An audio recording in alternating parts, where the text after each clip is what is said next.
Salut les copains, écoutez c'est Laurent pour parler montre, j'espère que vous allez bien. Alors aujourd'hui on se retrouve sur l'achat de ma nouvelle montre. Alors avant de vous montrer la montre, pourquoi cette montre en fait, pour vous la faire courte, pour vous expliquer un peu le contexte, je m'étais pris la Tudor Ranger en 36 mm il y a peu de temps.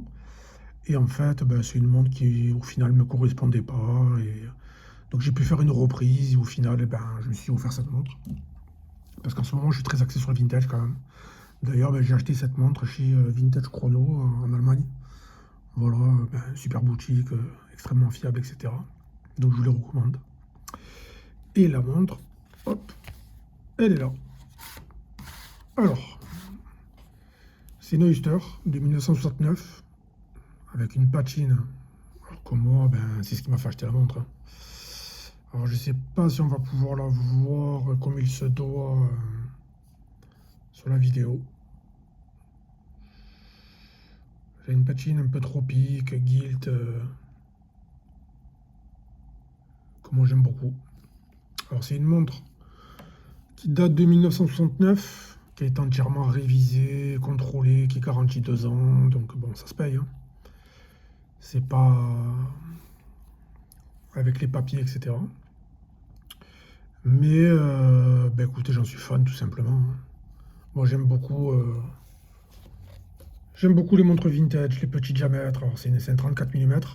Pourtant j'ai un poignet 19, hein, mais ça fait, enfin, je trouve que ça fait très élégant, pas ridicule du tout au poignet, bien au contraire. Et j'en suis ravi. Voilà.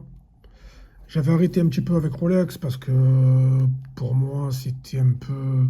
On est trop facilement identifiable avec une Rolex au poignet. Alors c'est pas que j'ai peur de me balader avec une Rolex, absolument pas. J'ai eu des Rolex, je les ai portés. Mais c'est plus trop une image que j'ai envie de renvoyer de moi tout simplement. Et voilà, donc j'avais dit les Rolex stop. Même si j'en achète encore pour faire de l'achat-revente. Mais ça c'est uniquement pour faire de la revente, hein.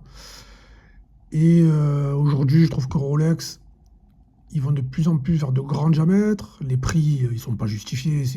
Ça devient extrêmement cher, Rolex. Et voilà, écoutez, qu'est-ce que je peux vous dire de plus? Je suis absolument fan des vintage, en général, hein, pas que chez Rolex, hein. Que ce soit chez Tudor, ou peu importe, hein, les vieilles Piaget, et bien d'autres marques. Mais mon choix s'est porté sur cette montre. Alors, je ne m'attendais pas du tout à m'acheter une Rolex.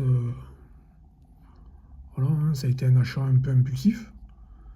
Parce qu'en fait, pour moi, on tombe tellement rarement sur une montre qui est unique, en fait.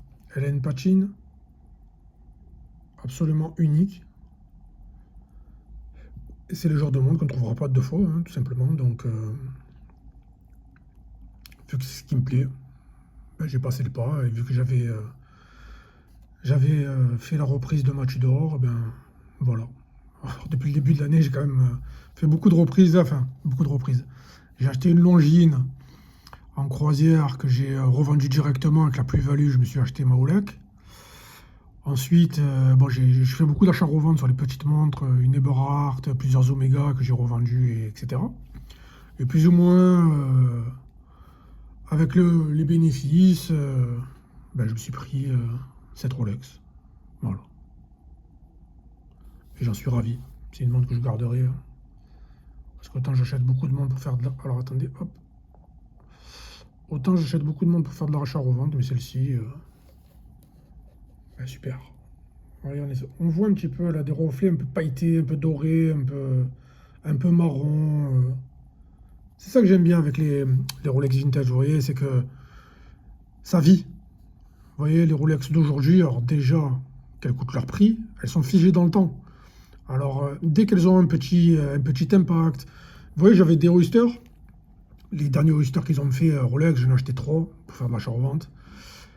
Une que j'ai portée et en fait, cette montre, même si elle est très agréable au poignet, voilà, j'avais peur de la cogner, parce qu'en fait, comme c'est des montres figées dans le temps, qui se patineront pas, etc., dès qu'il y a des impacts, et en fait, on voit plus que ça. Alors certes, hein, une montre, c'est fait faut qu'elle vive, mais je veux dire, c'est pas la même démarche. Vous voyez, sur du vintage, alors même si cela est en excellent état, bon, elle a dû être polie et compagnie, hein, Mais voilà, c'est pas le type de montre que j'aurais peur de cogner, de mettre en soirée, de boire un coup avec, de changer de bracelet, de faire, peu importe, de la faire vivre.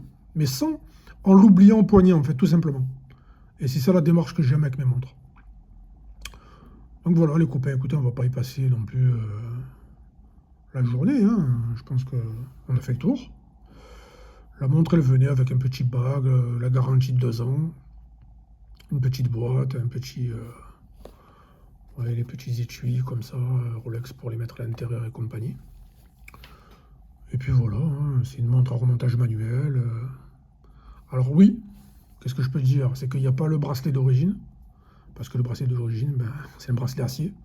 Mais en fait, par expérience, même si j'ai déjà une précision, donc j'aime les bracelets Rolex, mais pour oublier une montre au poignet, et en termes de confort et pour la laisser passer plus facilement sous la chemise, etc., je préfère quand même un bracelet cuir avec ce type de montre. Donc ça me dérange absolument pas qu'elle passe un bracelet acier.